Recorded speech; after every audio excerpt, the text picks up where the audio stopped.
दोस्तों, आदमी के पास जब कोई बहुत ज़्यादा ताकत होती है या इख्तियार होता है तो आदमी उस वक्त किसी चीज़ की परवाह नहीं करता। वो कहता है कि मुझसे वो तो खुदा भी बन जाते हैं ना। बाज़ लोग, फ़िरौन खुदा बन गया था कि मेरे पास बड़ी ताकत है, परवाह नहीं करते लोग। तो ऐसा ही कुछ आज एक वाक़या है जो कि सच्चा वाक़या है, जो कि आपको मैं बताना चाहता हूँ। इससे आपको अगर कुछ सबक हासिल होता है तो बड़ी अच्छी बात है, तो आप इससे कुछ सीखते हैं। तो दोस्तों, आप देख रहे हैं रजी MTV और मेरा नाम है मिर्ज़ा शाहिद खान कादरी।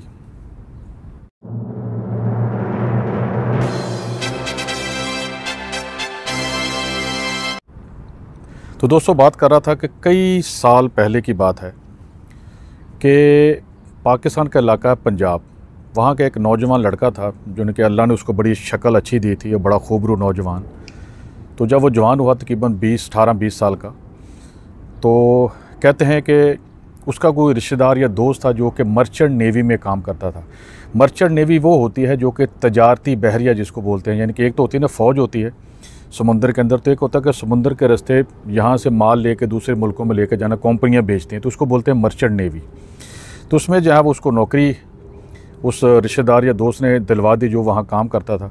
तो इनका काम क्या होता है कि एक मुल्क से माल लेके दूसरे मुल्कों में, यानी कि बंदरगाह से बंदरगाह, पोर्ट टू पोर्ट ये सफ़र करते रहते हैं।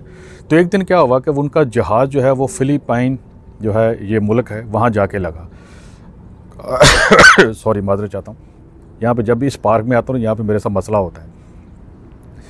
तो लोगों ने मुझे बताया कि जैसे ये मर्चेंट नेवी के लोग जैसे ही बंदरगाह पे जाते हैं तो वहाँ पे कुछ धंधा करने वाली औरतें जो है ना उस बंदरगाह के इर्द गिर्द घूम रही होती हैं। तो उनका काम ये था कि इनके लड़कों को ये फंसाना, इनसे पैसे वैसे लेने, इनके साथ रात गुजारना, ये काम करता। इसी तरह वो जो लड़का था तो वो उसी किसी खूबसूरत लड़की के साथ उसने बात की, सब कुछ होगा, तो उसके साथ वो चला गया। जाने के बाद जनाब जब इसी तरह वो जितने दिन वहाँ रहा उस लड़के के साथ ही रहा, वो अच्छी लगी उसको। तो उसको उनके पास बाज़ जगह पर उनका अपना घर भी होता है, जगह भी होती है उनके पास गलत काम करने के लिए, जो लोगों ने मुझे बताया। उसके बाद जहाज़ वहाँ से चले गया, फिर वो कभी दूसरे मुल्क इधर, फिर वो पाकिस्तान गया इधर। कई साल गुजर गए। तो कई साल बाद उसी बंदे का जो है ना, या उस लड़के का आप कह सकते हैं, वो काफ़ी उसकी अब उम्र हो चुकी है, तो उसका जहाज़ दोबारा उसी बंदरगाह पे लगा जहाँ पे वो फ़िलिपाइन की उस बंदरगाह पे जहाँ से कई साल पहले इस लड़की के साथ उसके साथ मुलाकात हुई थी। अब इसको भी कई साल, कहते हैं कि 15-16 साल या इससे भी ज़्यादा गुजर चुके थे। तो उसको याद आया कि मैं इतने सालों बाद यहाँ पे आया हूँ, ये सब चीज़ें। तो उसको एक नौजवान लड़की वहाँ भी मिल गई। आदत तो पड़ चुकी होती इन गलत कामों की। तो वो उस लड़की के साथ मामला तय करके, पैसे वैसे उसके कितने लोग हैं तो उसके साथ वो चला गया। उसने उसको बिठाया तो उसको ड्राइंग रूम में बिठाया, इधर उधर लेके गई अपने। तो वहाँ एक किसी की फ़ोटो जो है ना वो रखी हुई थी यहाँ पे, शायद दीवार पे लगी हुई थी। तो उसने लड़की से पूछा कि ये लड़की, औरत जो है जिसकी फ़ोटो लगी हुई है, वहाँ एक औरत की फ़ोटो लगी हुई थी। तो उसने बोला ये कौन है? उसने बोला कि ये मेरी माँ है। उसने गौर से देखा, उसने बोला कि ये तुम्हारी माँ है? उसने बोला हाँ। तो उसको याद आ गया ये तो वही 15-16 साल पहले जब मैं यहाँ आया था तो ये वही औरत है। अब वो बड़ा परेशान हुआ कि ये उसकी बेटी है। तो इसकी शक्ल उससे मिलती जुलती नहीं थी, शक्ल अपने देसियों से मिलती, यानी कि इंडियन, पाकिस्तानी या बंगाली पाकिस्तानियों से शक्ल मिलती थी। उसने मज़ीद उससे पूछा कि तुम्हारा बाप कौन है? कहती है कि मुझे पता नहीं, मेरी माँ ने मुझे नहीं बताया। बाहर उसके पास उसकी फ़ोटो है मेरे बाप की, जब वो यहाँ एक दफ़ा आया था तो मेरी माँ ने उसके साथ रातें गुजारी थी। तो उस वक्त मेरी माँ जो है ना वो माँ बनने वाली हो गई थी, तो उसने मुझे पैदा किया। तो कहता उसकी फ़ोटो है तुम्हारे पास? उसने बोला हाँ है, फ़ोटो मेरे पास है एक। अब जो उसने फ़ोटो दिखाई तो उसके तो होश उड़ गए, उसके तोते भी उड़ गए, यानी कि सब चीज़ उसकी, वो तो उसकी अपनी फ़ोटो थी और ये उसकी दोस्तों अपनी सकी बेटी थी। जी हाँ, ये रोंगटे खड़े कर देने वाली बात है आप लोगों के लिए। उसकी सकी बेटी थी जिसके साथ वो गलत काम करने वाला था। वह कुदरत ने उसको बचाया, कुदरत ने उसका एक सबब पैदा किया ताकि ये चीज़ों से बच सके। आदमी ने गलती तो कर ली। अब उसने उसको बताया कि बेटी मैं तुम्हारा बाप हूँ, ये मैं हूँ। वो बड़ी हैरान भी हुई और खुशी भी और परेशान भी होगी कि कुछ लम्हे पहले ये गाहक था और मेरे साथ गलत काम करना मतलब कि चाह रहा था, और ये तो मेरा बाप है।